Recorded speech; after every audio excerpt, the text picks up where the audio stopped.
오늘 라이브 이슈에서는 평화로운 시골 마을을 발칵 뒤집어 놓은 엽기적인 살인사건 속에 숨겨진 진실을 파헤쳐 보려 합니다. 무슨 일이 있었던 건지 직접 보시겠습니다. 2015년 3월 13일 경북 예천의 한 시골 마을에서 끔찍한 사건이 벌어졌습니다. 오후 6시 30분쯤에 이웃 부부가 피해자의 집을 찾아왔지만 집안에선 아무 반응도 없었다고 하는데요. 닫힌 문을 열어보니 어질러진 방 한편에 여성이 숨진 채 쓰러져 있었습니다. 이 여성은 이 집에서 홀로 살던 80대의 박 씨였습니다. 그런데 시신의 상태에서 눈에 띄는 점이 있었는데요. 발목 묶어가지고 이거 쓰러져가지고 이래가지고 요거를 5개를 청테이프로 묶었더라고. 바로 두 발이 청테이프로 꽁꽁 묶여 있었던 겁니다. 게다가 얼굴에는 멍자국이 있었고 목에는 상처들이 남아 있었습니다.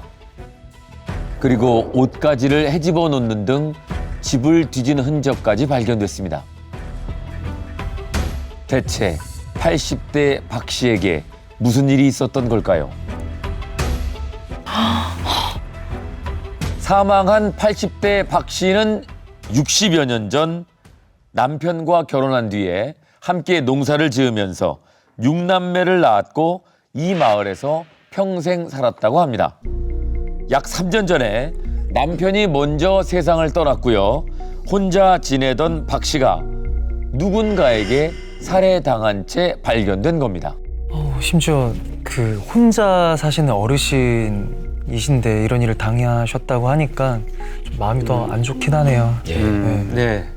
처음 박 씨의 시신을 발견한 목격자의 증언에 따르면 시신의 상태가 매우 참혹했다고 합니다. 머리에서 피가 흘러내려서요. 얼굴이 피범벅이었고 세게 맞은 것처럼 시뻘겋게 멍도 든 상태였다고 하는데요. 경찰의 부검 결과 사인은 질식사였고 목뼈와 가슴뼈가 골절된 상태였습니다. 그래서 경찰은 박 씨의 사망 당시 상황에 대해서 발을 묶어놓은 상태에서 폭행을 가한 뒤에 얼굴에 이불을 덮고 사망할 때까지 계속 얼굴과 목을 압박했을 것으로 추정을 했습니다. 청테이프로 묶어놓고 이렇게 때렸다는 게 그 얼마 전에 부천 비디오 가게 살인 사건도 그랬잖아요. 그땐 전신을 테이프로 감아서 아예 못 움직이게 결박을 했는데 이번에 왜 테이프로 그것도 발을 그렇게 감아놨을까요? 네, 저도 현장에서 유사한 사건들이 좀 있긴 했는데요. 대체적으로 이런 상황들은 손보다는 이동을 할 수 있는 발을 결박을 해서 저항할 수 없는 이런 상태로 만들어서 범행을 저지르는 거고요. 그렇게 된다면 가장 많이 나타나는 상황들은 이 손이 필요한 일들이 있습니다. 예를 들면 뭐 지장을 찍는다든지 뭐 비밀번호를 찾는다든지 여러 가지 그러니까 다른 이유에 의해서 손을 결박하면 안 되는 이런 상황에 처한 경우에 이런 현상들이 나타나거든요. 그래서 저희가 범죄 현장에 나가면 그 결박된 상태로만 봐서도 지금 이 사건이 왜 벌어졌는지를 추론하는 이런 단서들로 활용을 하기도 합니다. 근데 이게 80대 할머니를 뼈가 부러질 정도로 눌러서 사망할 때까지 이게 좀 한 거잖아요. 그래서 뭔가 원한이 있는 게 아닌가. 어떤 건가요? 그래서 경찰은 주변 탐문을 통해서 박 씨와 원한이 있을 만한 인물이 있는지 확인에 들어갔습니다.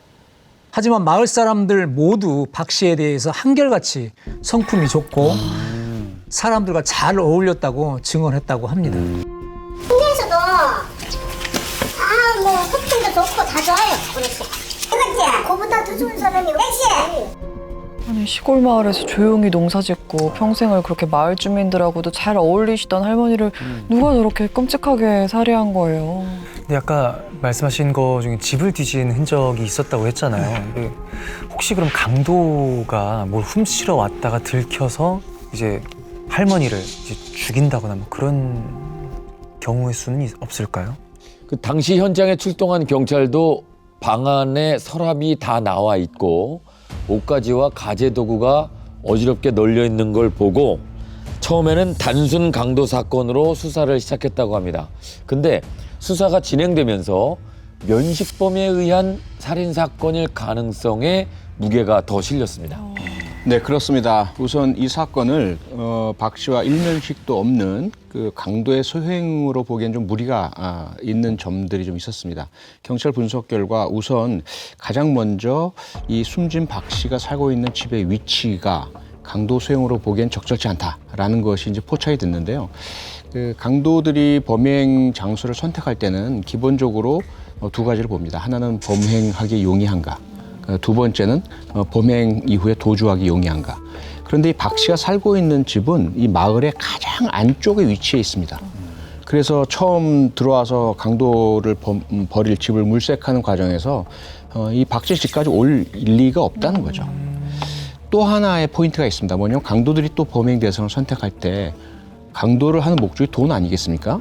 훔칠 게 있어 보이는 집을 선택을 합니다. 그런데 박 씨의 집은요. 이제 한눈에 보기에도 오래된 슬레이트 가옥이었거든요.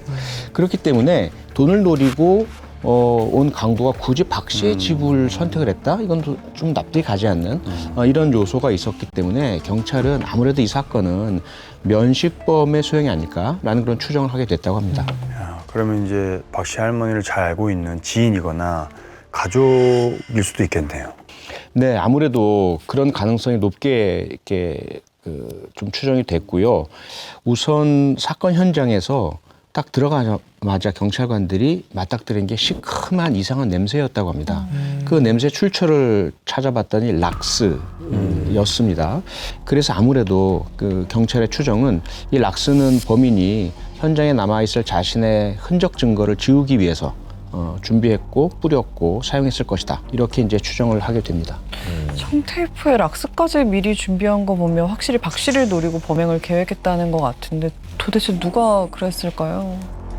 당시에 마을 주민들은 박 씨의 돈을 노린 누군가가 있었다고 증언했다고 합니다.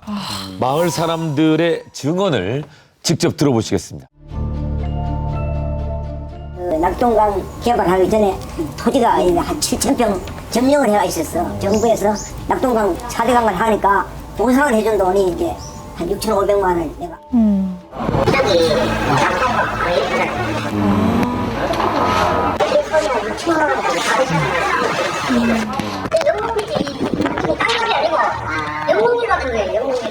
사건 발생 전 나라에서 농업 손실 보상으로 약 6,500만 원이라는 큰 돈이 생겼다는 박 씨. 여기서 사업하기 때문에 지금. 그러니까 그 보상금 나온 걸 가지고 이제 주기로 했는데 안 주고 그러니까 막 그것 때문에 안 주고 있었던 거. 그리고 시장에서 어르신하고 또막 싸움 그 500 동안 맞다 시장에서. 왜 싸웠다고? 돈 때문에 다. 이웃들은 그 돈 때문에 박 씨가 누군가와 갈등이 생긴 것 같았다는데요. 누구랑? 정말 이 돈이 박 씨에게 재앙이 된 걸까요? 이 농업 손실 보상에 대해서 말씀드리면 공익 사업으로 인해서 농사를 지을 수 없게 됐을 때 실제 경작자에게 농업 손실액 2년분을 보상해주는 제도입니다. 박 씨가 농사 짓던 밭이 정부의 4대강 사업으로 인해서 농사를 지을 수 없게 되면서 받은 농업 손실 보상금 약 6,500만 원이 있었던 겁니다. 박 씨한테 그럼 큰 돈이 생긴 걸 듣고 그 돈을 찾으려고 온 집안을 뒤졌었나 봐요. 근데 저런 돈이 생겼다는 걸 알 정도의 사이면 농업 손실 보상에 대해서 좀 잘 알고 있는 뭐 마을 주민들 중에 한 명일 가능성도 있지 않을까요? 맞아요. 다 아시네. 네. 네, 그래서 경찰은 우선 피해자 박 씨의 주변 탐문 수사를 진행을 했습니다.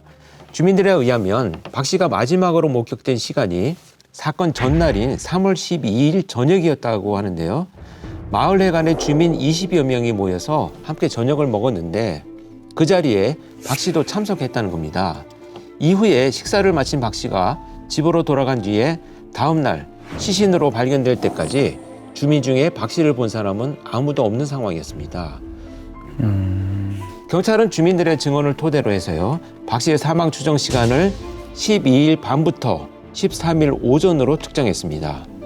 그리고 그 시간대 마을 주민들의 알리바이를 조사하는 한편 마을 입구 CCTV도 분석을 하기 시작을 했습니다. 네. 그리고 경찰이 특정한 박 씨의 사망 추정 시간에 마을에 들어온 수상한 차량 한 대가 포착됩니다. 그 CCTV 영상을 함께 보시겠습니다.